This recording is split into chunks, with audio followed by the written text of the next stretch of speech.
Hello, everybody, and welcome into the Star Wars Legends Lounge, the show that celebrates the books from Star Wars Legends. I'm Aaron Moats. We're going through a real cold snap here in my neck of the woods, with overnight temperatures dipping into the single digits Fahrenheit, around minus 15 Celsius. But there is some good news. That lingering cough I developed after getting COVID-19 last month seems to be waning. It's mostly gone, so that's pretty awesome. In other news, we've had some more stuff from Legends make their way into canon. For those of you who have been watching the Book of Boba Fett series, there was a reference in the third episode about how the witches of Dathomir used to ride rancors through the forests of their world. A reference from the courtship of Princess Leia is now canon. Unbelievable. Of course, the witches of Dathomir from the courtship of Leia are different from how they were depicted in canon in the Clone Wars animated show. But just the fact that the show referenced the Rancor riding made me so happy. The big question is, are there any witches left?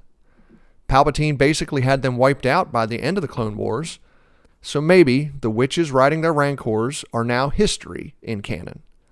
But I'll hold out hope that a few have survived, and maybe we'll get a chance to see them riding their Rancors sometime in the future. Next up, we have a listener question, my favorite part of the show. Today's question comes from a new listener, Nick Ferreira. Nick says, I recently discovered your podcast, and it's a delight. I just finished your episode on Heir to the Empire. My question is a two-parter. First, how do you feel about the theory of Thrawn trying to gear the Empire up for the Yuuzhan Vong? Second part, how do you think the Empire, under Palpatine and Vader, would have fared against the Yuuzhan Vong invasion? I remember Han and some Imperial having a conversation about it in the New Jedi Order, but I feel as though they both had biased opinions on the subject. Well, first off, Nick, thank you very much for the question. Now, before I answer, a little history. I've said before on the podcast that I prefer the way Thrawn is depicted in the Heir to the Empire trilogy and in the Rebels TV show over how he's portrayed in the other Legends novels and the canon books to this point. Now, there's nothing in the original Thrawn trilogy or in Rebels that alludes to the fact that Thrawn may have had a personal agenda for joining the Empire, like trying to prepare for an invasion from outside the galaxy.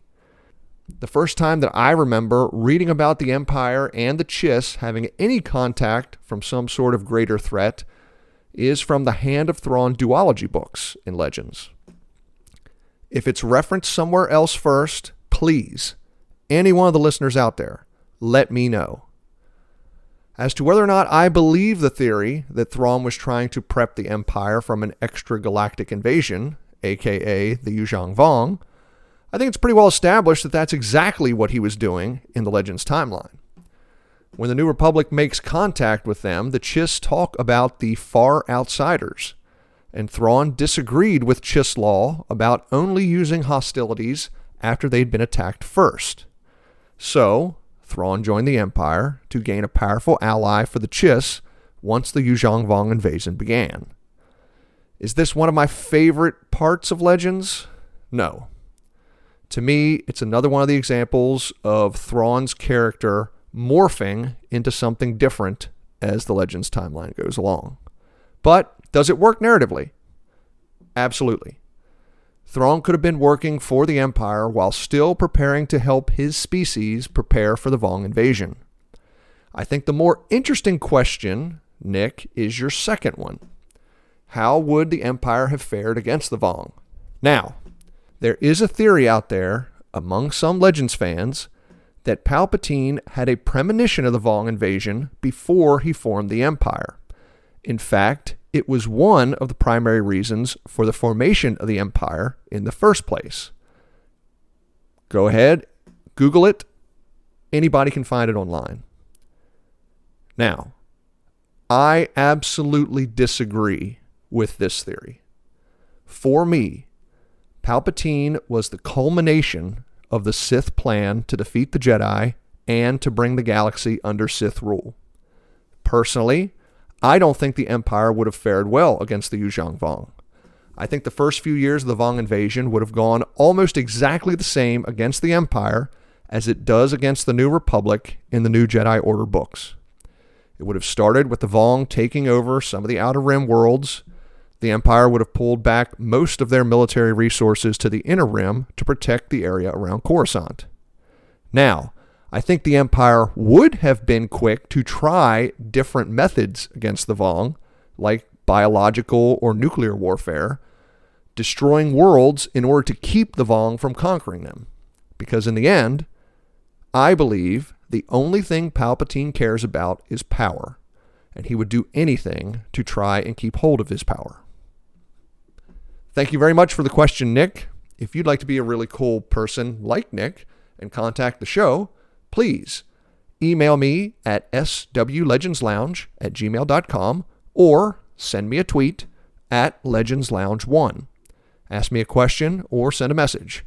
And remember, if you'd like to have your voice on the show, like we had with 2 guests during the Heir to the Empire episode, feel free to record a 3 to 5 minute audio file about any of the upcoming books you see on the schedule and email it to me, swlegendslounge@gmail.com. Just please record it in MP3 or MP4 format. Now it's time for today's book, Dark Force Rising by Timothy Zahn, the second book in the Heir to the Empire trilogy. Grab yourself a drink. Let's head in to the Star Wars Legends Lounge.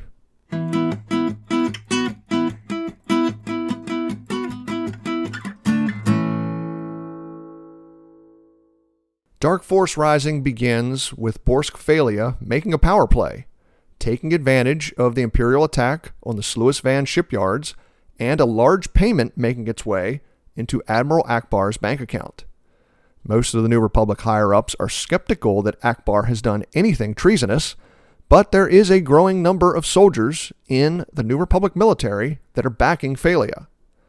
Han and Leia think Ackbar is being set up by the Empire from a hidden spy called Delta Source.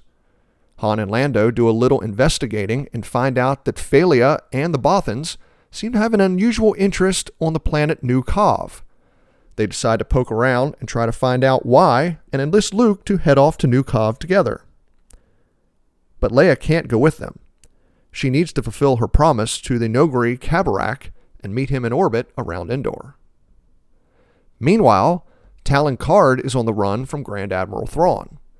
Karrde was forced to pack up his smuggling operation and leave Myrkr after failing to tell the Grand Admiral that he had been holding Luke Skywalker in custody.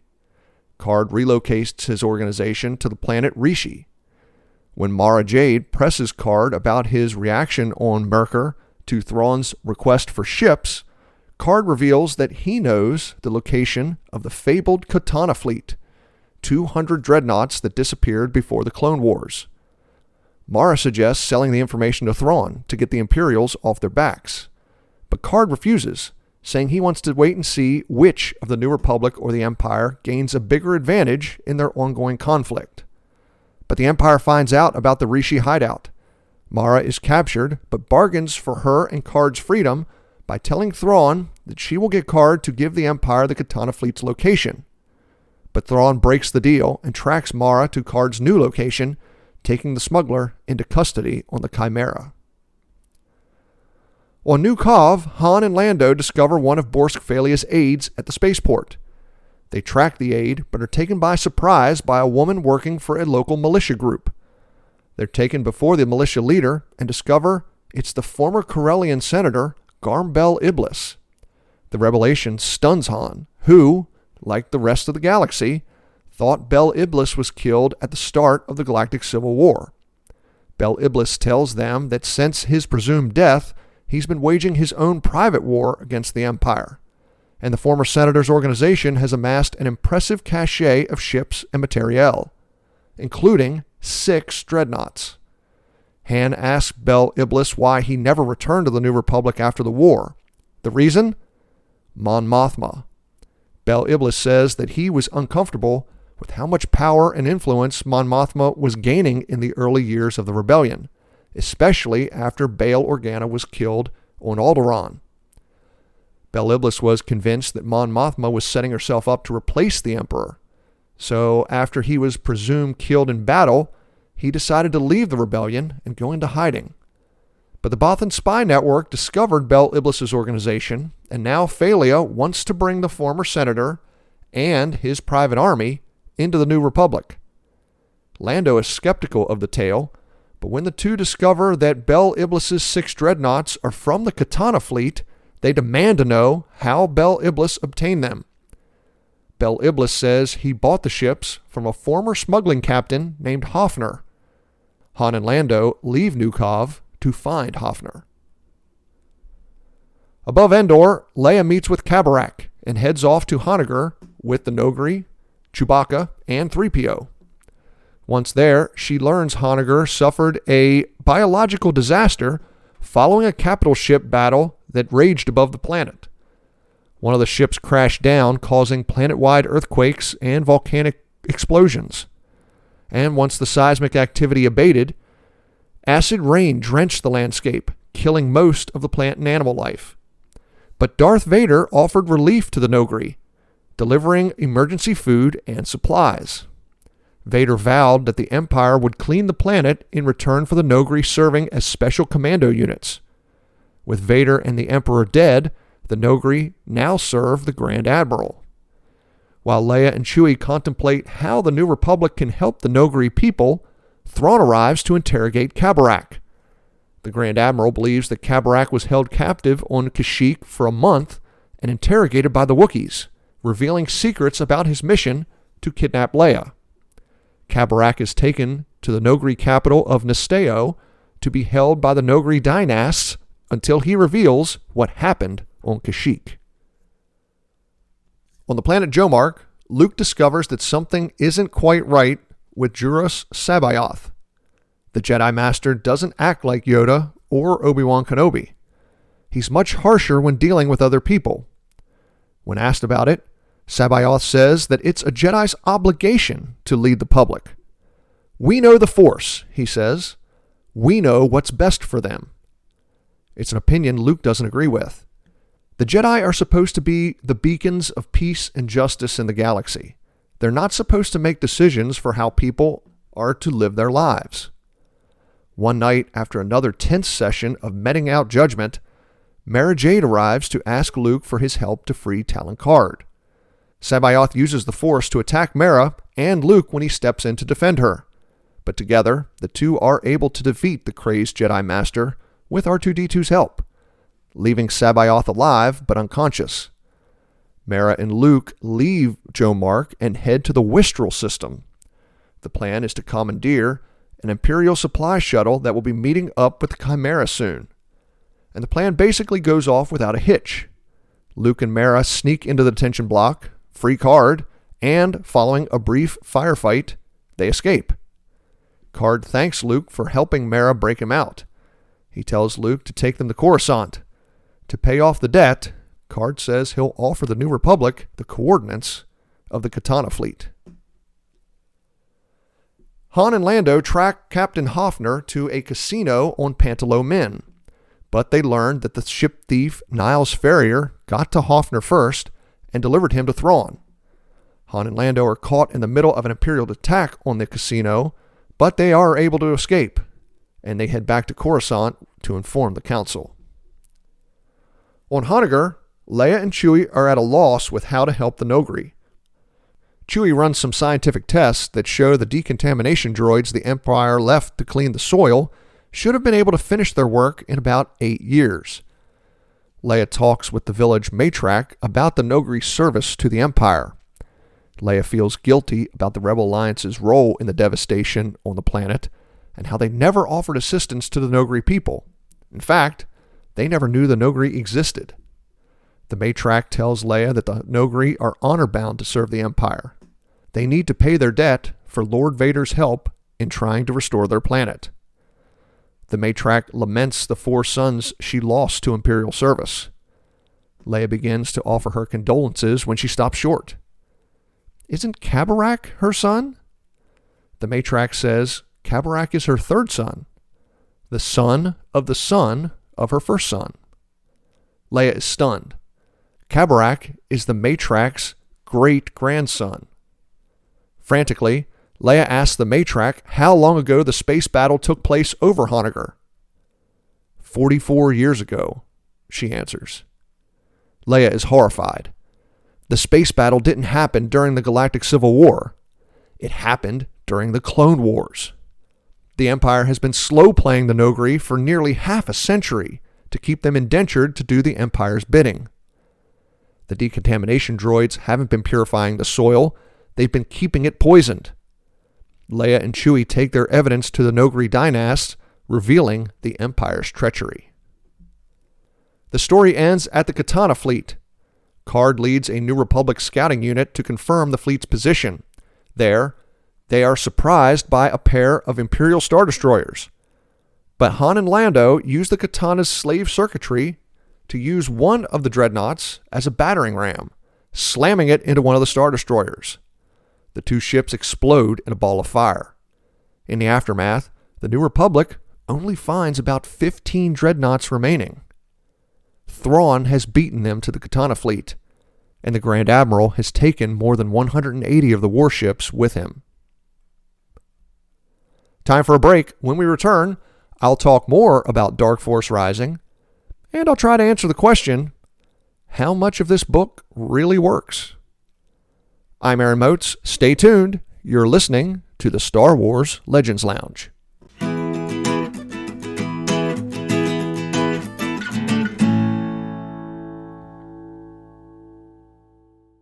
Thank you for listening to the Star Wars Legends Lounge, where we celebrate the books from Star Wars Legends. But allow me to take a moment to recommend a book from Star Wars canon. Tarkin tells the story of a scion of Eriadu. A distinguished soldier and politician, Governor Wilhuf Tarkin rises through the Imperial ranks, believing that the fear of force is the most efficient way to rule. It's a story of action and intrigue. That's Tarkin by James Luceno.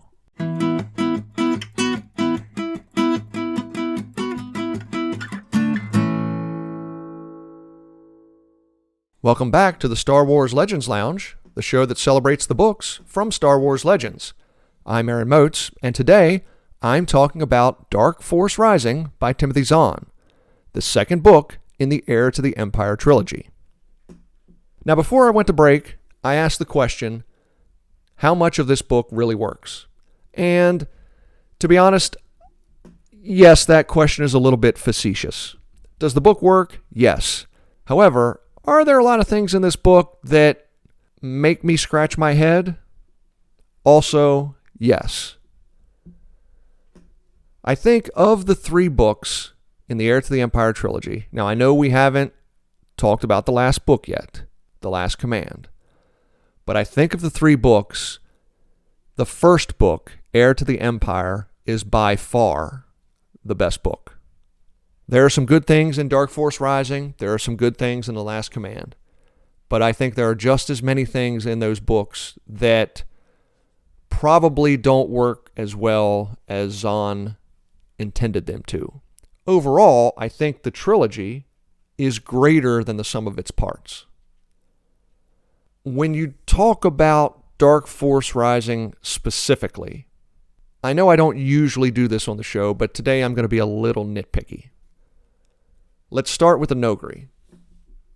Leia learns that the Noghri have been indentured to the Empire for 44 years, used as commando units by Vader, the Emperor, and lastly Grand Admiral Thrawn, to carry out secret missions, mostly assassination or kidnapping missions of important political and military targets. Now, personally, I find it difficult to believe that over the course of 44 years, there is not even a whisper of these gray-skinned alien hunters anywhere in the galaxy. Not rebel intelligence during the Galactic Civil War, not from the Bothan spy net, not from New Republic intelligence in the 5 years since the war ended, not from various underground groups. That is one reveal in the story that I think Timothy Zahn could have done differently. A second is the introduction of Garmbel Iblis. I'm not going to say he's a good character or a bad character. That's up for the reader to decide. But once again, I find it difficult to believe that Rebel intelligence and later New Republic intelligence know nothing about this militia group waging their own private war with the Empire. You know, a paramilitary group that has a bunch of weapons and ships, including 6 dreadnoughts. I think these are just 2 examples of something that this book suffers from. That on the surface, they make really interesting points to the narrative, but once you scratch below the surface, they don't make a whole lot of sense. At least they don't make a whole lot of sense to me. And then, of course, the biggest one, the third one, is the Katana fleet. Now, I said I was going to be picky. I'm not against the fact that the Katana fleet exists. That sometime at the beginning of the Clone Wars, the Old Republic designed a fleet that could be crewed by 1/6 of the normal personnel, where the flagship controlled the other ships, at least when it came to ship movements through hyperspace. That's actually pretty intriguing. What doesn't work for me in this book is that everywhere we go in this novel, either Card knows the location of it, this Captain Hoffner knows the location of it, that Garmbel Iblis already has 6 dreadnoughts that were part of the fleet. I mean, this book takes place, as far as I can tell, roughly over a week, maybe not even a week, 5 to 7 days. And yet we go from nobody knowing anything about the Katana fleet outside of Card and the crew he was working with accidentally running across it 15 years ago, to over the course of 5 to 7 days, half of the characters in this book have already either gotten the coordinates for the Katana fleet or have actually gone ahead and taken some of the ships from where the fleet is lost in space. Again, I don't have an issue with the Katana fleet existing, and I don't have an issue with the New Republic and Thrawn racing to get the Katana fleet. It just seems like it went from nobody even looking for it at the beginning of the book to everybody already knowing about it by the end of the book. I guess I just didn't like the way those coincidences were written. I don't like to be negative when it comes to these books, but I've now read Dark Force Rising 6 times. This was the 6th read through. And after that first reading, way back when it was published in the early 90s, 1992, I believe, upon each subsequent reading, I found things in the book that just don't work for me. And I'm sure you can do that with any book or movie or television show. When you experience them over and over again, they're going to hit differently. Sometimes they're going to be better. Sometimes they're going to be worse. Sometimes they're going to be unchanged. And it also depends what time of your life you read it. The first time I read this, I was only 15 years old. Now I'm 43, about to be 44 in a month. It just hits differently. And I don't like to nitpick these stories, but I think there's a difference between nitpicking and things just not working. And, there's a lot in this book that just doesn't work for me. But again, as I said before, I think the story as a whole is better than the sum of its parts. I really like the continuing interactions between Luke and Mara. And I think that was one thing that this book needed a little more of. We only get it for a short time when they go to rescue Talon Karrde. Their interaction is pretty interesting.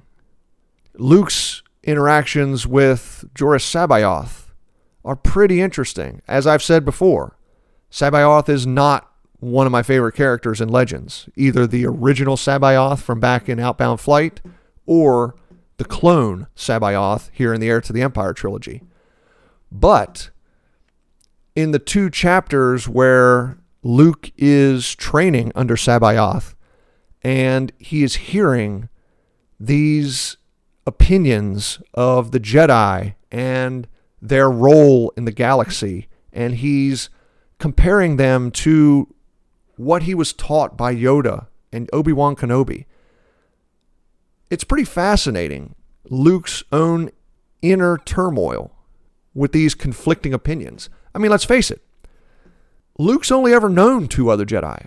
In the Legends timeline, he's trying to rebuild the Jedi Order, only having interacted with Yoda at the end of his life and Obi-Wan Kenobi at the end of his life. Heck, how long did he know Obi-Wan Kenobi? A day? Day and a half? You know, the events of A New Hope may have taken place over about a 24-hour period? So Luke questioning the role of the Jedi moving forward is one of the better parts of this book, in my opinion. And that includes an incident that happens when he is with Han and Lando on New Kav before he goes to Jomark to train under C'baoth, where Luke is called upon to render judgment between a Bearable and a Rodian who are having a dispute. And it's the first time that Luke has ever been thrust into a situation where he has to make this type of decision. You know, and it gets him questioning, Obi-Wan told me that for thousands of generations, the Jedi Knights were the keepers of peace and justice throughout the galaxy. Well, what exactly does that mean? It could mean settling disputes one-on-one, like these 2 aliens ask Luke to do. And it's not something that he's prepared for. He tries to do it to the best of his ability. He doesn't believe that he does a good job. But thankfully, the 2 aliens accept his judgment. Then he goes to Jomark, and when he sees C'baoth doing the same thing, but in a different way, again, he questions how best to reorder the Jedi Order. You know, C'baoth doesn't really listen to both sides and try to render a judgment that is equitable to both sides of a dispute.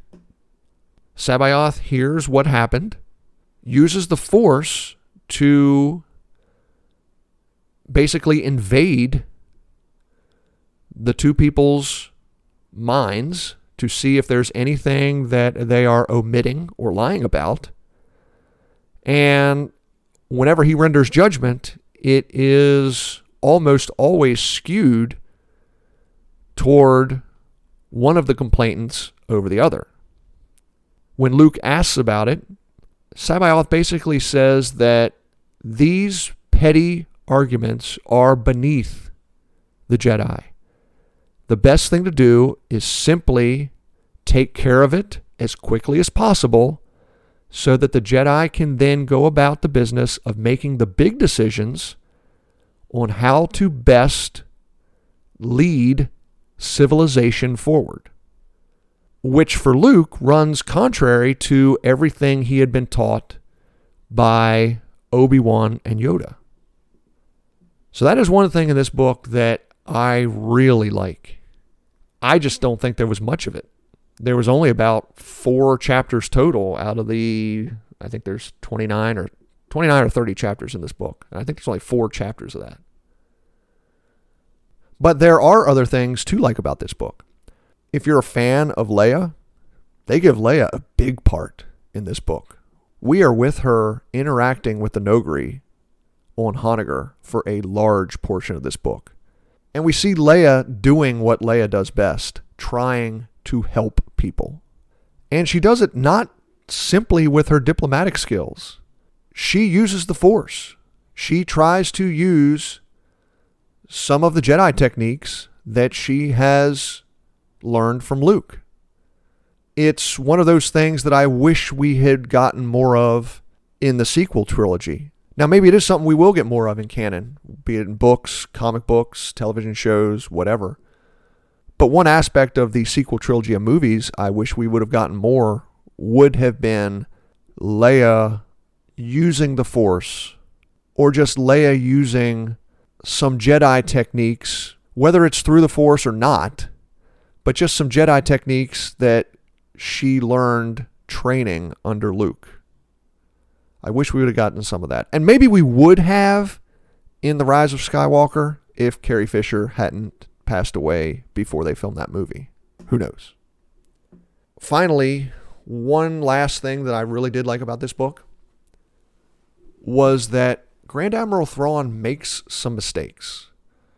I think one of the reasons I am not as big a fan of Thrawn as other people is in Zahn's other books, be it the Hand of Thrawn duology or Outbound Flight in the Legends timeline, or the 6 books in the canon timeline. It's that Thrawn is almost infallible. Now, let me say that as far as the canon books go, I've only read the first 2. I know there's 6. I've only read the first 2. So maybe I'm completely wrong here. Maybe there are things in the 4 later canon books that show that Thrawn does make some wrong decisions. But at least as far as Zahn's other writings go, Thrawn seems almost infallible. As I've called him before, he's like the Sherlock Holmes of the Star Wars universe, where he's able to deduce things before they happen, and he is always correct in what had happened. In Dark Force Rising, he makes some mistakes. He believes that Han and Lando go off to try to investigate the deposit into Akbar's bank account when they're not. They're looking for Delta Source. He believes that Kabarak's missing month was because he was being held by the Wookiees on Kashyyyk and being interrogated, when we know he was not. Kabarak had brought Leia to Honoghr because Leia wanted to try to help the Noghri people. I think it makes the Grand Admiral a more interesting character when he's incorrect sometimes. But that's just me. Oh, one last thing. Again, I like to point out some of the real world things that make their way into these Legends books. And this one may be a little nitpicky. It may not actually be the same as some of the others in the past, like baseball or St. Elmo's Fire or something like that.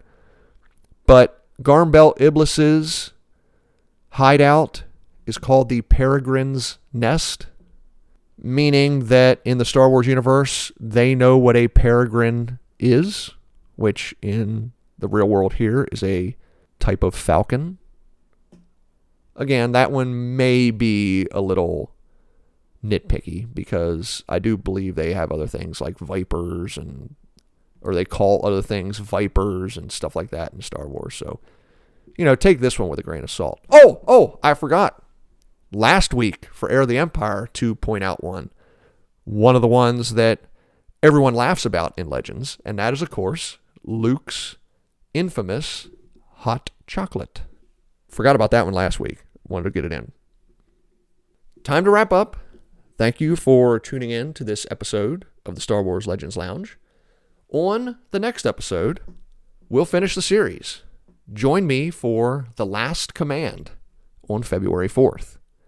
Until then, if you have a question or comment for the show, send me an email at swlegendslounge@gmail.com or send a tweet at legendslounge1. I'd love to hear from you. And again, if you would like to have your voice on the show, please feel free to record your own 3 to 5 minute audio file and email it to me at swlegendslounge@gmail.com. Just check out the schedule on the show's Twitter page and see if there's a book you have an opinion on. Just help me out and record it in an MP3 or MP4 format. Once again, thank you so much for listening to the Star Wars Legends Lounge. I'm Aaron Moats. May the Force be with you, and remember, there's always a bit of truth in Legends.